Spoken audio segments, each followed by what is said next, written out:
Welcome everyone to the CoachPreneur Project. This is a fabulous session that is going to be useful for a lot of us. We're going to be talking about gratitude. We have Coach Elaine O'Keefe joining us from Red Wing, Minnesota today. And as you know, our project is all about evidence-based wellness, strategies and stories powered by lifestyle change and positive psychology. A little bit about Coach Debra and myself. We started this project purely as a passion initiative. We both graduated from the Mayo Clinic, and as did our expert, Elaine, and from the Mayo Clinic's wellness coaching program. And Debra and I felt that we needed to do something to bring coaches together and bring entrepreneurs together so we can all exchange ideas and put faces to the different names and diverse work that we're doing all over the country and indeed around the world. So, and between Debra and I, we have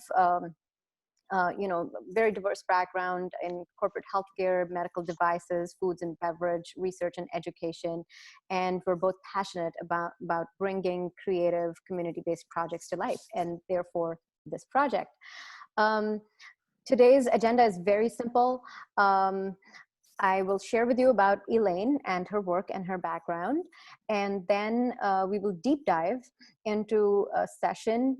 We will talk about embedding the practice of gratitude in our life and in our professional practice. For some of you who have a professional practice in the area of healthcare, or have a different type of a practice where you might be coaching executives and so on, embedding gratitude and making it work really, really helps. And also after with about 15 minutes to go, what we want to do is have an opportunity for you guys to be able to ask questions to Elaine. And yes, and then I think Debra will also have something interesting to share with you about what's up ahead next month and next to next month in the CoachPreneur Project, because we have a very interesting lineup. The only request I have for you during this conversation is for everyone's uninterrupted listening and viewing pleasure. Please do mute yourself and ask questions in the chat box. Now let's quickly look at what our expert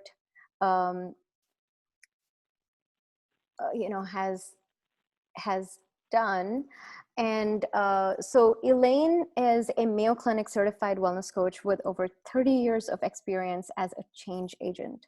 And she's been a change agent not only for other people, but her fabulous story starts with a health crisis that hit her in 2014. And she started out being a change agent for herself.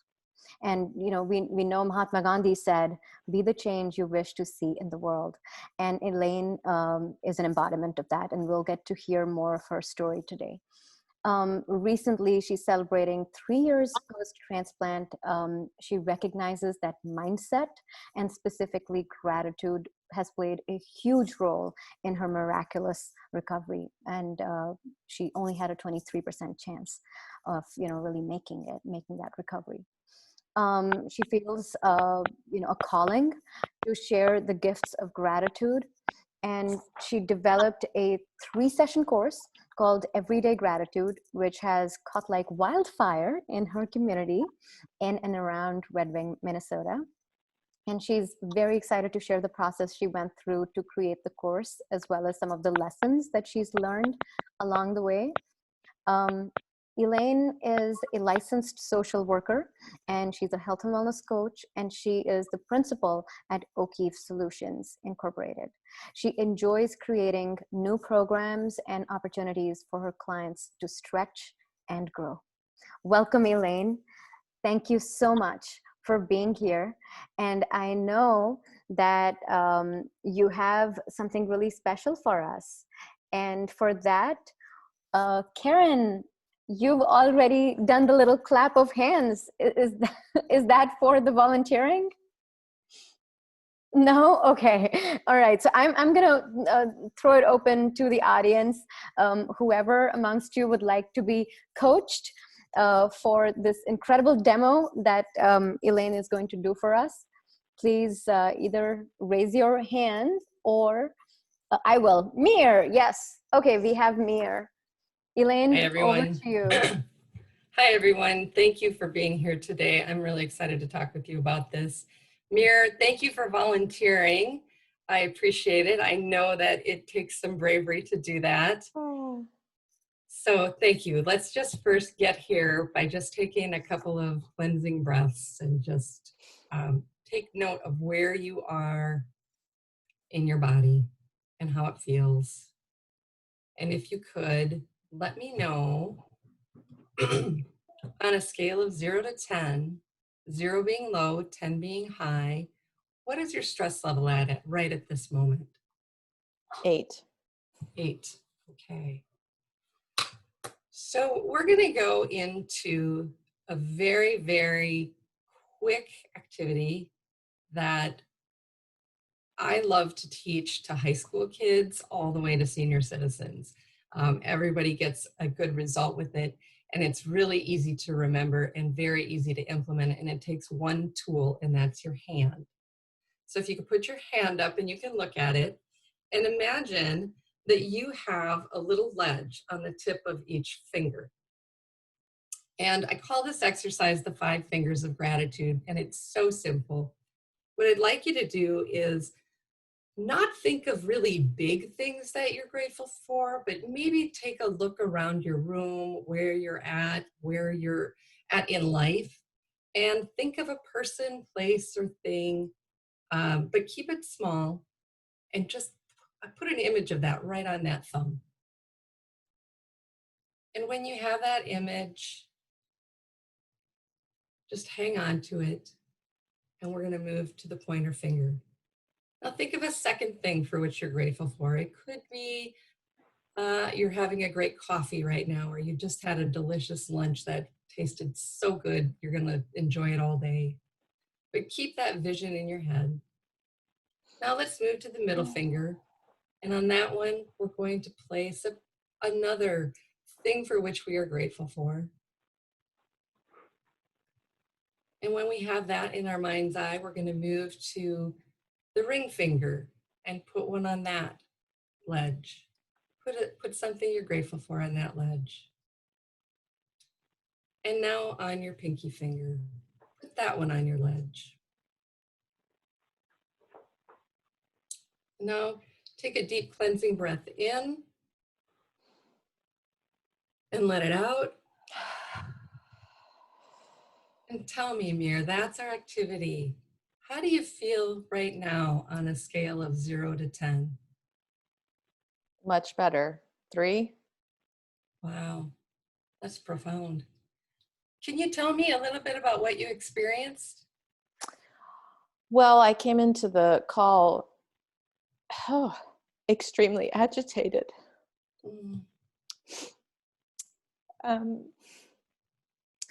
But the things that I thought about were just a couple of experiences over the last 2 days that were happy. And that just sort of, that came to the foreground, and my, immediate sort of kerfluffle of the day took a back seat. Yeah, that's powerful stuff. Mm-hmm. And it helps ground people. And that's what I love about gratitude. Well, the visual, you said hold the picture. That's what helped, actually. Was the image was more tangible than the thought. Cool. Thank you for your feedback. I know it's a huge risk, so thank you so much. I'm glad that your stress level went from an 8 to a 3. That's really remarkable, and that was about 1.5 minutes. Mm-hmm.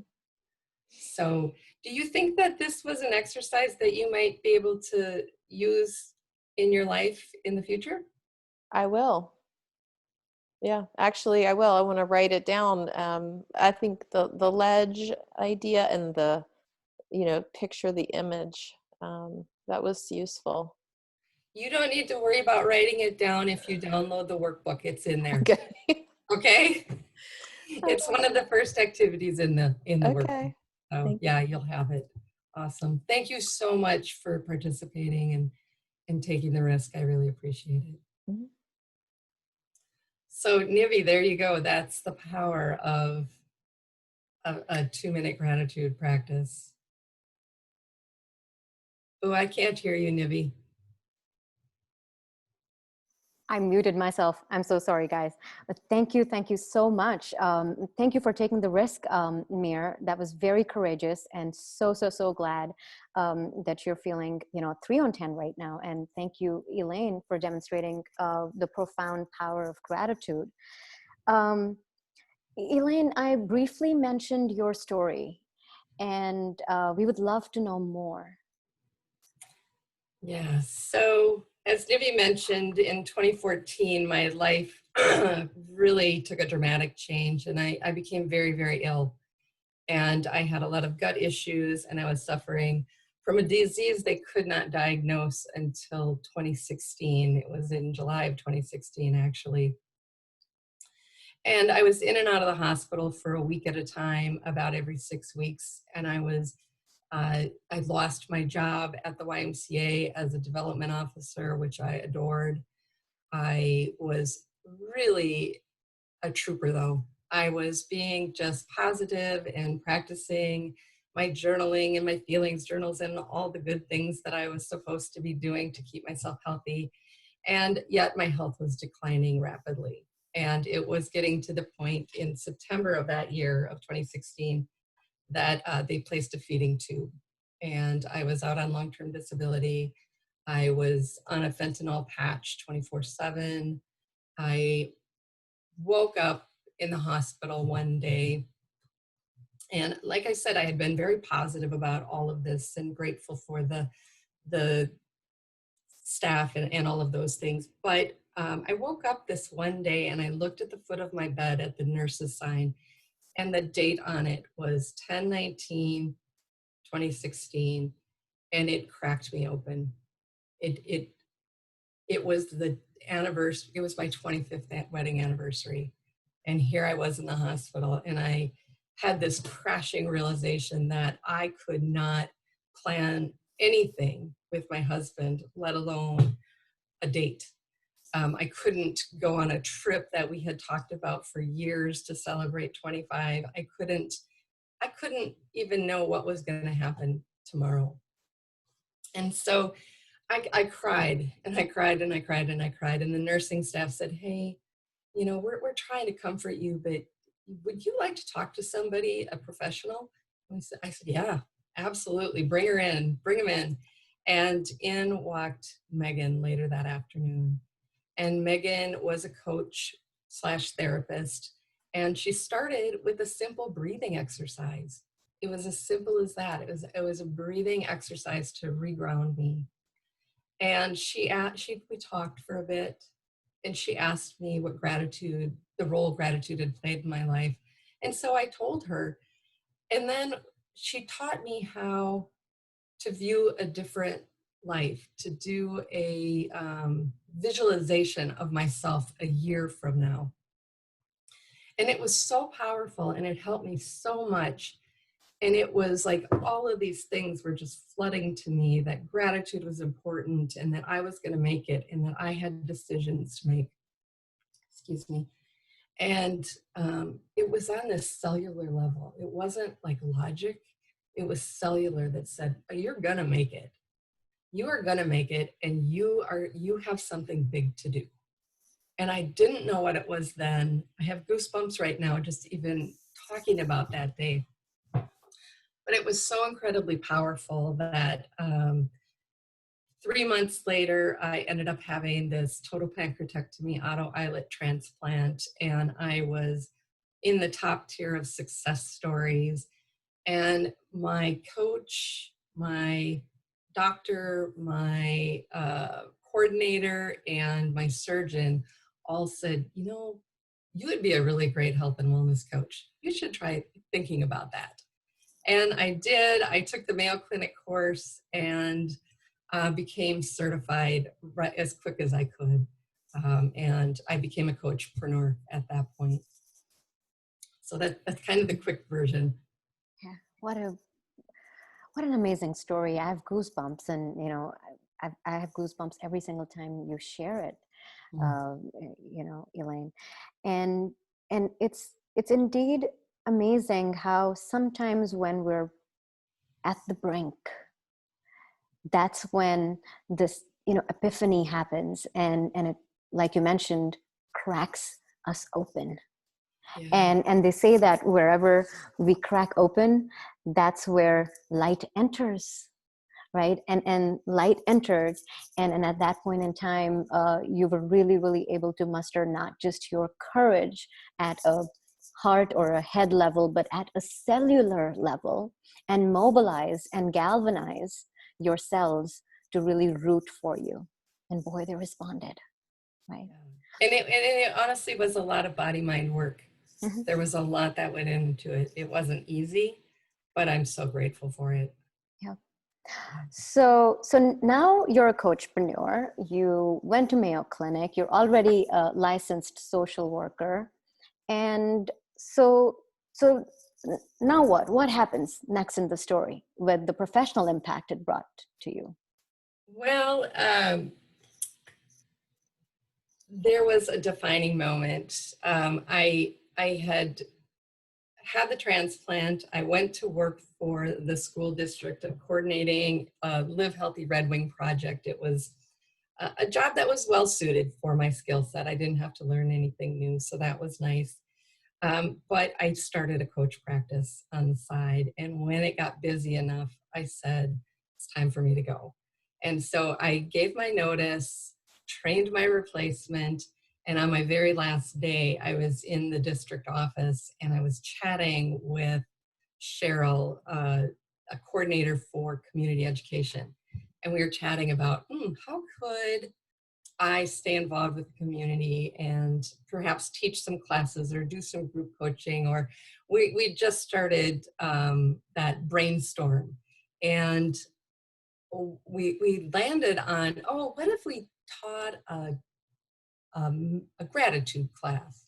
Yeah, how about a gratitude class? What would that look like? And how long would that be? And it just snowballed into this great long conversation over a couple of weeks of me doing research and calling Cheryl and saying, hey, yes, let's do this. Let's do it in a 3-session course over 3 consecutive weeks, because I want to teach the science of this, because I didn't know this. I had learned about gratitude, but not about the science and how your brain changes. And I think when people know how profound they can actually impact their health and their wellness, they're going to want to do this. And that's where Everyday Gratitude was born. And with COVID and all of the things going online, it's been really difficult. But we're converting the course, and at the end of the month, we're going to have our online version ready, and we're going to do that six sessions of an hour instead. So really just taught me to be flexible. That is awesome. You're actually pivoting. You're ensuring that the message of gratitude reaches your clients and people looking and searching for wellness out there. Even with the crazy circumstances that we've been surrounded by, especially COVID-19 and the havoc that it's wreaked all over with health and the economy, etc. Talking about science, we've been bombarded with the science behind this virus, how the contagion happens, what we should do, both to protect ourselves and protect other people. Now, gratitude is the kind of infection you kind of want to spread, right? Yes. So, and you want to spread it neurologically, right? And you shared with me about the neuroscience behind it, and that was amazing. Could you share the proof of the pudding? Yeah, I can. I'd love to start with a little story, though. It was in a class I taught about a year ago. There were I think there were about 24 people in the class, and this was the second night when we dug a little bit more into the neurology of it and the neurobiology. And I was a little excited. I get a little excited when I teach this, and it's fun, and the energy flows, and the class is feeling it. And there's this one woman who was about early 70s.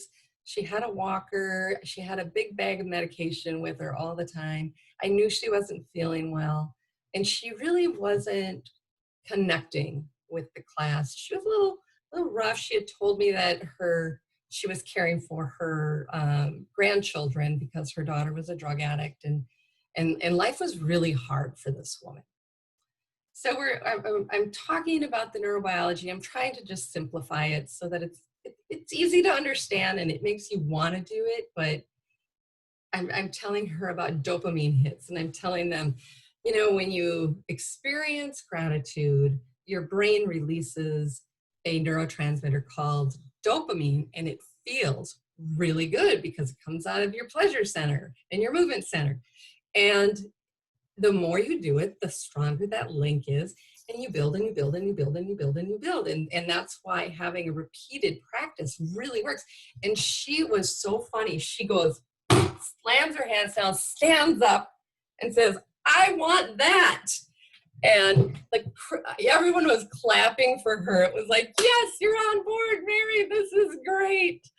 So a very, very fun way to teach a little bit of a complex topic. But if you really wanted to dive into the neurobiology of it and the study of it, the UCLA Mindfulness Awareness Resource Center has fabulous research that they've done on it. And they have proven that not only does gratitude increase your mood immediately, much like we just saw in the demonstration, but it in fact changes our brains and helps us regulate our immune systems.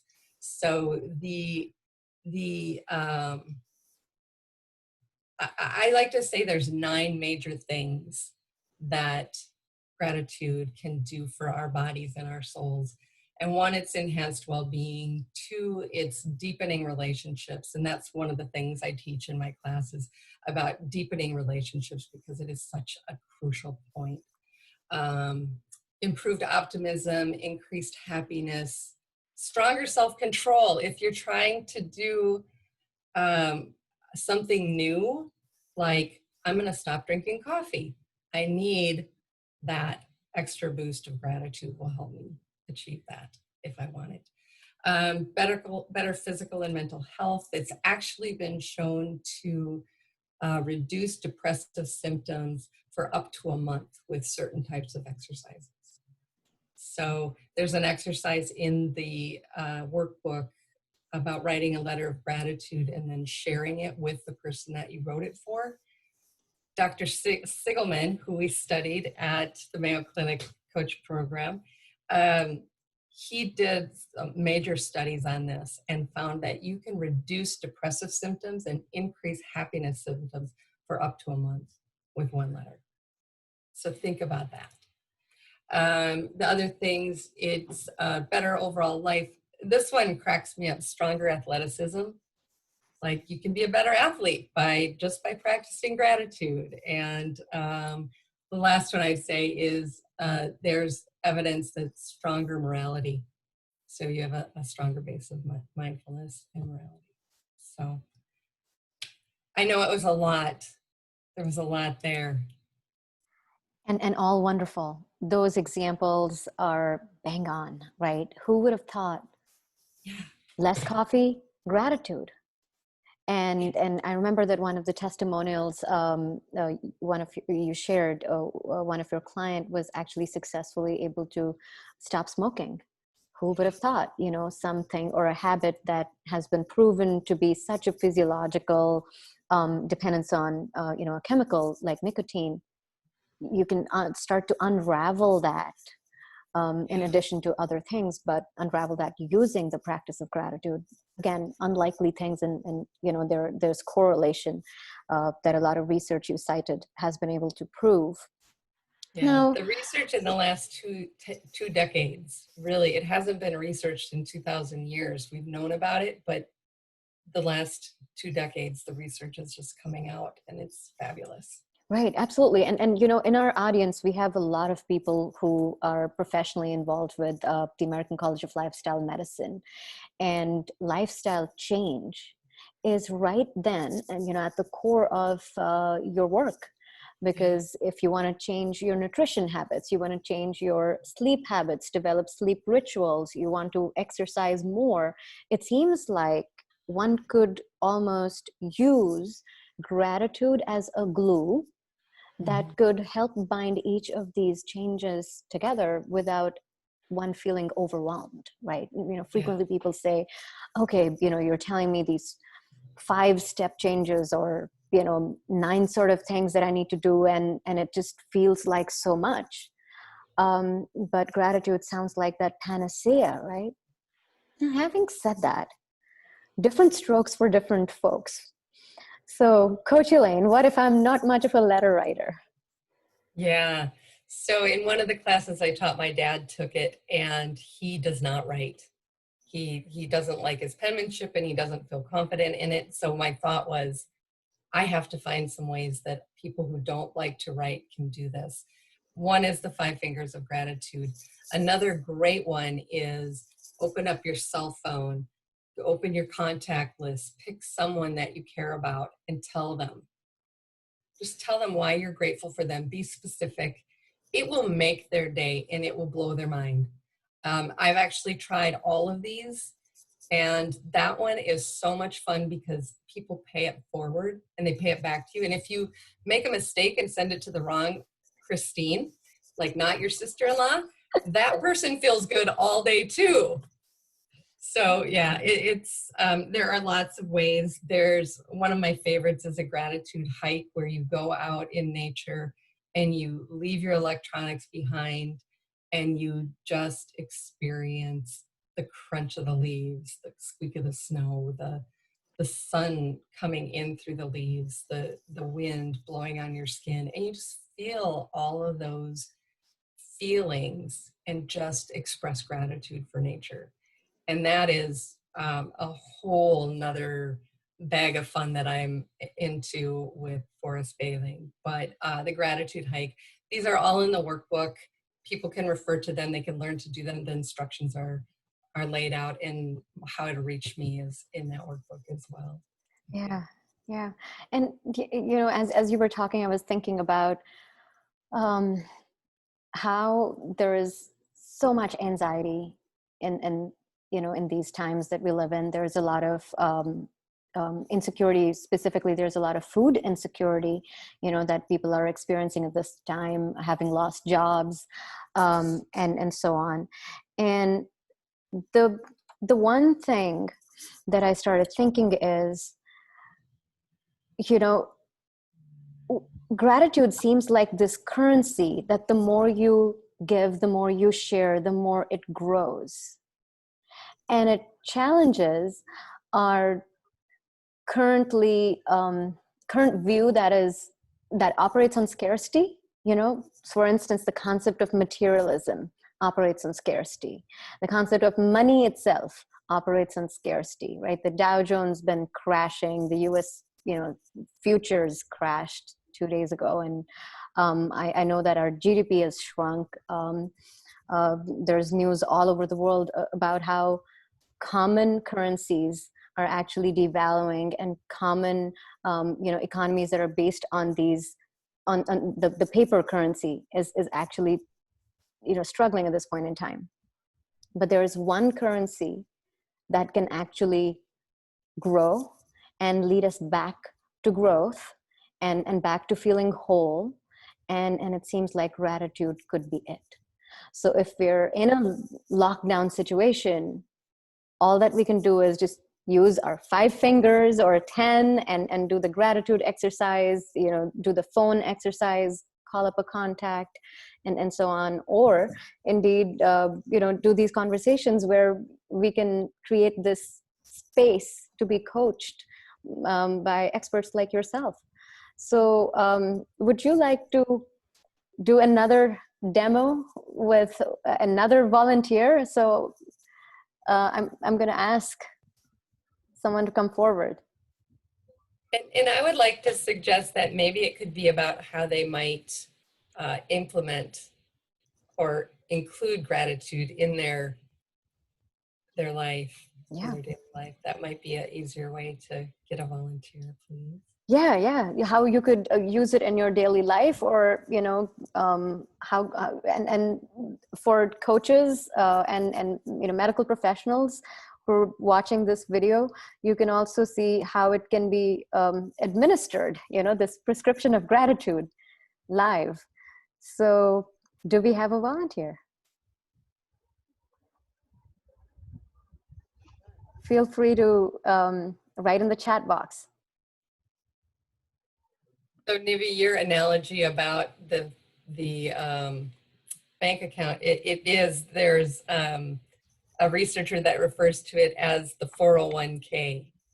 So the more you put in, the more you have to be resilient. And gratitude's just one component of resiliency, and we do have a resiliency bank account. And in these times, man, do we ever need it? We need it, and we need to be strong. Yeah. So it looks like we've got a couple of volunteers. Maybe Oh, yeah. Mary Kay. Debra, are you okay to give the opportunity, Mary Kay? All right, let's do it. Hi, Mary Kay. Is there a way? How do I see her? Yeah. Do you see Mary Kay on your screen, Elaine? Hey, can you say something? Hi. Hi. Awesome. There you are. Oh, I love your bright green. Yes, it is bright green. So where are you, Mary Kay? Where am I? Yeah. I am in my daughter's bedroom, halfway Okay. between here and LeSueur, Minnesota. You're in where, Minnesota? Between St. Peter and LeSueur. Okay. Excellent. Another Southern Minnesota person. Yes. Awesome. Awesome. So what about this topic has you interested in getting a little coaching? What are we going to coach on? There's just a lot of change and upheaval in work patterns with all this working from home, not knowing what's going to happen, not being able to see family people that I really truly love. My mom's in a nursing home, so I can't see her. So there's the stresses in life right now. There's a lot of people in that situation, aren't there? Yes, indeed. Doesn't make it any better, but we understand it a little bit better, right? Exactly. Yeah. So how are you filling your bank account right now? Not your financial one, but your emotional bank account. Well, I honestly, I did that walk, the nature walk just one day last week. I got up in the morning before work. I don't know what led me to do it because I never do that. But I went for a walk and I just, like I normally turn the radio on and I'm listening, but I just left everything off. It's just like I had this feeling like I just needed quiet. And it was amazing just to walk. I live in a place where there's a lot of green around, so I feel really grateful for that. But to hear the birds just chirping away and just feel the coolness of the air in the early morning, that was really nice. So are there other things that you're successfully doing to fill your cup as well?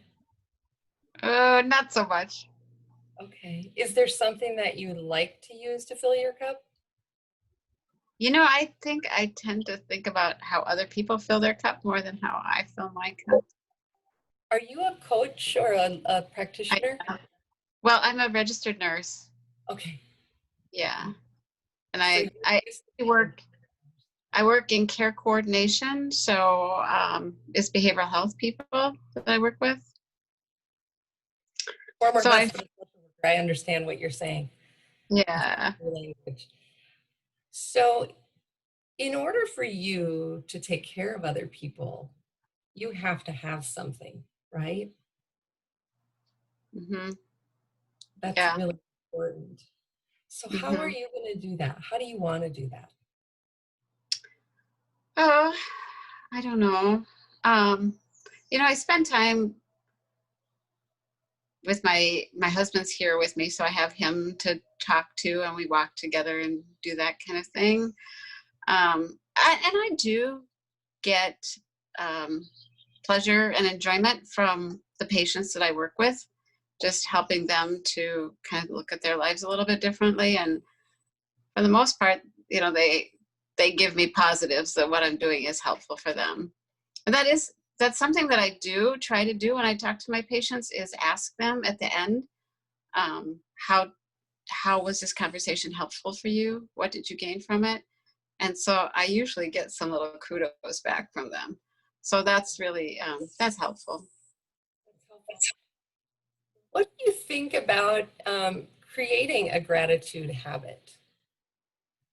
Well, I've tried a couple of times and I believe in it, but I'm just not very good about doing it.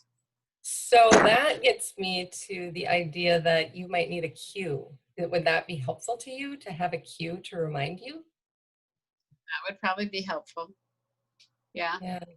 So let's think about a practice that you might want to implement. Is there something that really speaks to you in all of the gratitude work that you've done that you enjoyed? I'm intrigued by the idea of like a little jar or something and writing a little note and dropping it in every day, but Okay. I haven't ever done that. So imagine what that would do for you. What would having a little jar of gratitude somewhere in your life do for you? Well, I think when I watched it fill up, I would start thinking, wow, there's just a lot there. That could be very powerful, couldn't it? Yeah, it could be. So if you were going to do that, have this jar, where would it be? That is a good question, because as you were talking about, I'm thinking like, where would I put that? Yeah, maybe here in this room where I work. Okay, so it could be in your workspace. Like, the windowsill over here is just filled with things that were left over from my daughter, so I could put something there that was mine. Ah, how energized are you by that idea? Well, I think just thinking of the space and realizing that there is a space is that is energizing, because it's like right where I would see it every day. And when would you do that? When would you put something in there? Well, I guess I could do it. I mean, I was thinking like the end of the day, but maybe doing it at the beginning of the day would be a good time to do it, because then going forward into my work, I would be more, have that more positive, grateful attitude. How does that feel to think about that? I think I would have to be really purposeful about it. Yeah. Because otherwise I would just like scramble in here and sit down and get the computer all fired up, ready to go. So I was punched in on time and ready to do what I need to do for the day. So I'd like have to take a couple extra minutes. Let's think about how important that would be for you. On a scale of 0 to 10, 0 being not important at all, 10 being highly important, where would this fall to have a committed practice where it's time you dedicate? I think I would say like a 4 right now, because I just don't know how much it would help. So it's like a new idea. It sounds like an experiment. Well, yeah, I guess that's true. Are you interested in experimenting with it a little bit?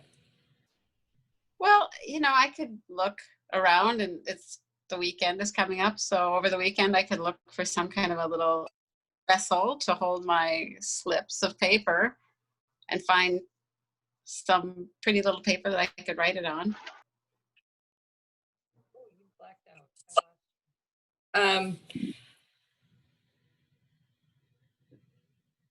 I hear some energy behind that.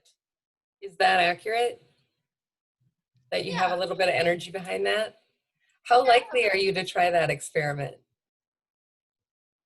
Well, probably if I like write it down and give myself a little visual cue at the end of the day that that's something I want to do this weekend, it would help me to get it done. And I think it'd be nice to replace one of the things that are my daughter's with something that's my own. So there's a couple of different reasons. One, sounds like to have some things of your own in your space. And two, to do an experiment to see if this really does make a difference in your life. Yeah. Yeah, cool. Well, thank you for talking with me. I don't know where you went. Hang on. I'm curious if any of this, what will you take away from this conversation? Well, I'm used to kind of being the coach instead of being the coached. So it's just, I think it's good to be coached and to think of actually applying things that you might recommend to other people for yourself so that you know how it feels. And it's not just an idea, but it's something that I've actually experienced myself. Oh, I like that.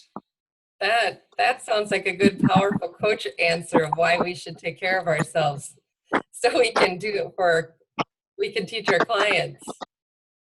Yeah. Well, thank you so much. I hope that you do an experiment of some sort and that you download the workbook. The gratitude jar is in there as well. So it's a great practice. All right, It well, does work. mine's turning, like, where can I find this jar? So, Jelly jars work. oh yeah, there you go. Little jelly jars.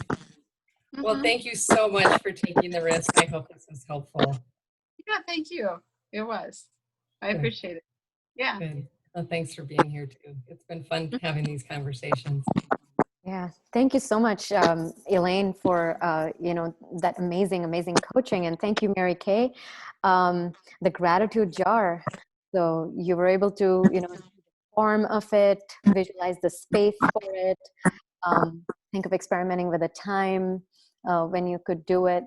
So it's just amazing to watch this interaction and to hear the insight that those who care sometimes need caring the most. Right, and that seems to be the theme for some of our questions as well. And with that said, I'm going to hand over to my colleague Debra for Q&A. Yes. So Elaine, thank you. What a gift you've given us. Every time I have a conversation with you, I have a number of things to take away to enhance my life and to share with my family and clients. So thank you. The chat box is lighting up with some questions. So I'm going to go ahead and read one of those for you, and then hopefully we'll get to the second one. So Lynn asks, how would you coach someone who lives with constant physical pain to practice gratitude when the pain also causes depression? Yeah, that's a really tough one that I can relate to, having been in a chronic pain situation myself. So what the finding is that people who practice gratitude actually have a reduction in pain symptoms. And I would work with the client to find a tiny thing, just a tiny thing to start. I think it was Jamie Friend who said, what's one small thing we can do today to move this? And so to just slowly introduce the idea, because gratitude isn't about blowing sunshine. You can be in the midst of something horrible and be so incredibly grateful. And your client with the depression can see some significant results by just writing a letter. One thing that I would share too is maybe if you're physically in the same space or behind you, you could have what I call the gratitude wall. And I let people write on sticky notes and tell me what they're grateful for. And it's just a great habit in an office to have a whiteboard that says, today I'm grateful for. And then have a pack of sticky notes, let people just post them on the board. And some of them can be profound, like I'm grateful for days when I can shower in peace, or cherry pie, or for the most understanding, caring, and loving husband, my true best friend. So that it can go all across the gamut. There's no way you can do this wrong. So small bits, I think, is helpful. So thank you for that. Very helpful. Mir has a question. She says, how can we reframe the stressful, anxiety-causing situations in our lives that aren't going to get easier? For example, taking care of a special needs child who will need care as an adult. Yeah, and that is a huge challenge. One of the activities in the book, Mir, that I would recommend looking at is called Silver Linings. It's actually taking a situation, looking at how you responded to it, looking at how you would have liked to respond to it, but what did you learn and what is your takeaway? And it's really a process, because when I look at disease, it could be really bad. Like, I hated having chronic pancreatitis. It was awful. But I'm so grateful I did, because I would not be here today without it. And I wouldn't be doing the career that I was really meant to be doing. I know that's really easy. It looks like it's easy, like my life might be easy, but it's not. But I am grateful every day for having had that. And those parents are amazing parents with special needs kids. They are really special people, and we need to help them fill their cups. So thank you for doing that. Thank you, Elaine. I think all of us have takeaways from today. I know Mir had a chance to volunteer, and Mary Kay as well, but we all benefited through listening to what you had to say, through listening to other people engage with you. And so I just want to invite all participants, if you'd like, to take a moment in the chat box and just share maybe one thing that you're going to take away with you today. We'd love to see. As we do that, Elaine, what if people want to continue the conversation, talk with you, or maybe even work with you? Tell us, how should they get in touch? And tell us a little bit about how we connect with the opportunity to engage in your workshop. Oh, yeah. So my email is really simple. It's elaine@elaineokeefe.com. You can email me there, or you could visit my website, which is www.elaineokeefe.com. I'm keeping it really simple and basic. And coming up at the end of June, starting June 29th, Mondays at noon Central Time. So 1 Boston time, 11 Seattle time. I think I've got all the people. And I have no idea what it is in India time, but wow, that would be super cool. We're doing an online version of Everyday Gratitude. It will be from 12 to 1 hour, and it will be 6 sequential weeks. And I would love to have coaches in that class to learn and take away and to challenge me. I love the conversations that come out of those classes. So it will be in a format similar to this. And I have a special deal if they want to register. If they just want to register for the course, enter the word podcast, and you'll get a really significant discount on that registration cost. So I'd love to have more people in it so that they can spread the gratitude joy. Thank you. We're inspired with the desire to practice gratitude more in our daily lives, and then to spread the message as well. It's a concept that's been around for a long time, but it's never been more needed. And I think just in the session that we've had with you, we have felt the power of that. Our stress level has reduced. It has been an hour well spent. So thank you so much, Elaine. And the chat box has lit up with people's takeaways. So it's made a difference this hour together. I just want to give you a quick preview of next month. Next month, our guest will be Lisa Lynn, or Lynn Lisa. She will be with us on Friday, July 17th at 1 p.m. Eastern Time, and she's here with us now. She is known as the Chill Pill Mom and will be joining us from Los Angeles.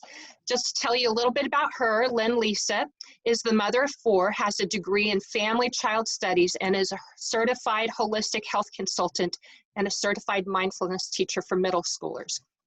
She writes, speaks, and coaches on parenthood and family life. She will be sharing her journey in parenthood and thoughts on navigating parenthood and family life with less stress and more fun in COVID and non-COVID times. We hope you'll join us next month on July 17th at the same time. So thank you to all of the participants for being here today, for your participation.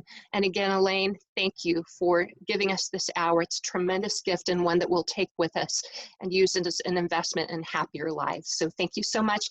Everyone have a fantastic weekend, and we look forward to seeing you next month.